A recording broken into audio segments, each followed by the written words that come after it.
The next topic here. Let's talk a little Tucker Kraft. We're not going to go too in depth, but I woke up. I think it was this morning. It might have been yesterday, and was immediately had something on my mind. I'm going to share it with you guys here. Was it money? It was not on money. my mind, on my money, and my money on my mind. All right. It was not. But as I put in this tweet, what are you thinking about? Me. This is what I'm thinking about right here. This throw right here never gets old, man. Look at this. Hold the left safety and just let that thing rip. I mean, you're not going to find a better throw than that. Look at this. In the words of Emilio, this is called humming that tater. That's right. Humming that tater, shooting that peel, whatever you want to call it. Here's the thing about it, too.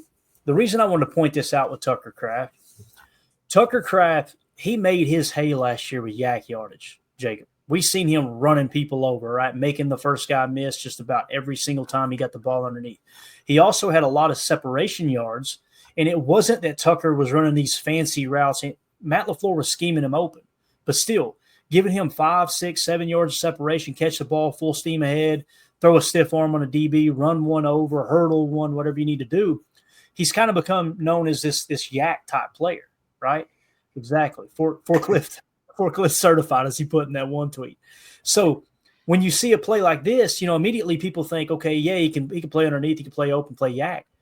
There's not many tight ends in the league that can make that catch right there. With a hand in his face, Jacob, full extension. Notice how he had the awareness to turn his body so that he puts his body between the ball and the ground.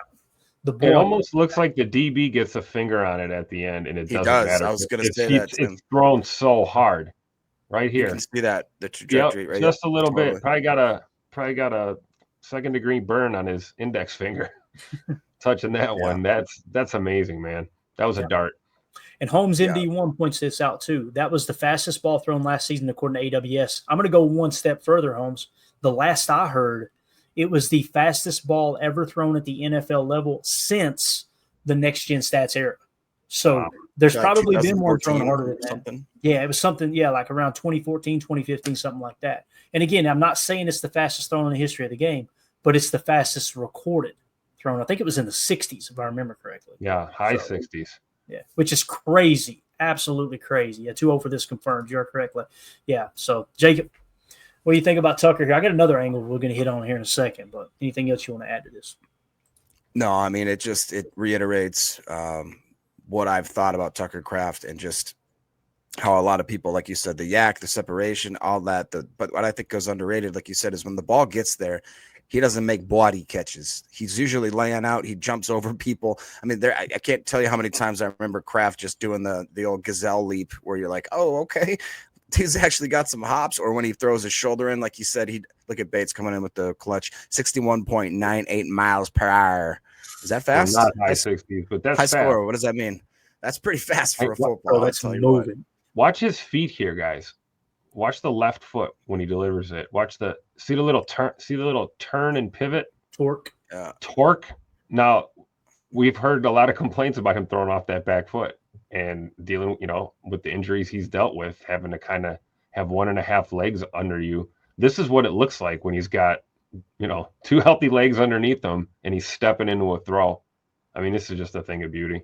Tim, I'll even say he didn't get to fully get into that throw because the look at the lineman kind of impedes that follow through. But even with that, all he needs is just that good zip windup, and he can just usually hum that tater, to quote Emilio.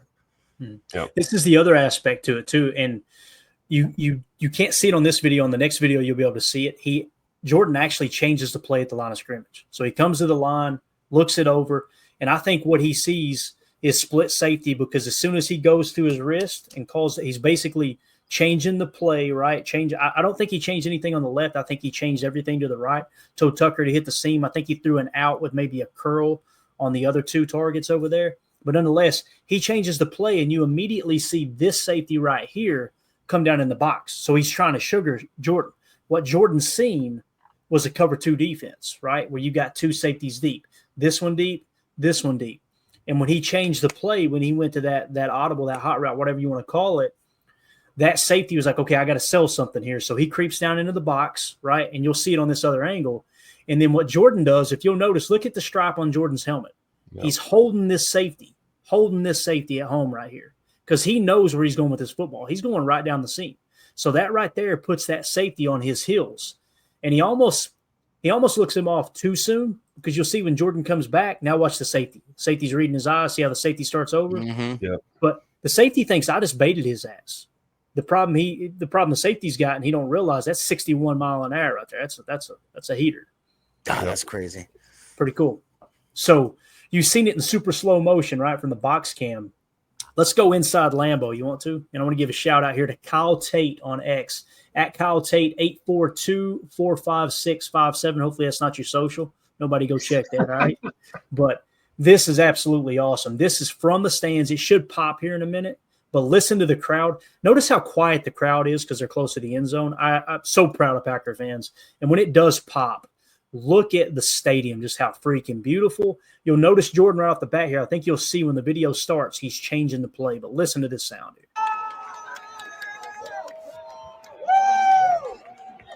Right here's where he changed it. See him go to the wrist. Just a little subtle hand gesture. Touchdown, baby, touchdown!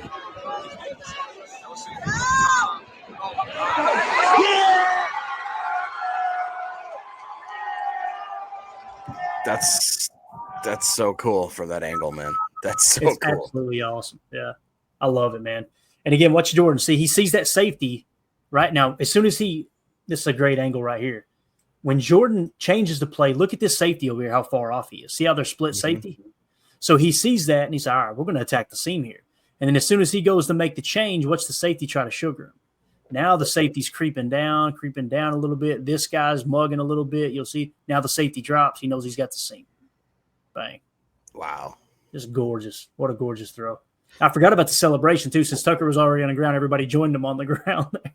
So, it's awesome. How about that stadium shot there, too, man? That's awesome.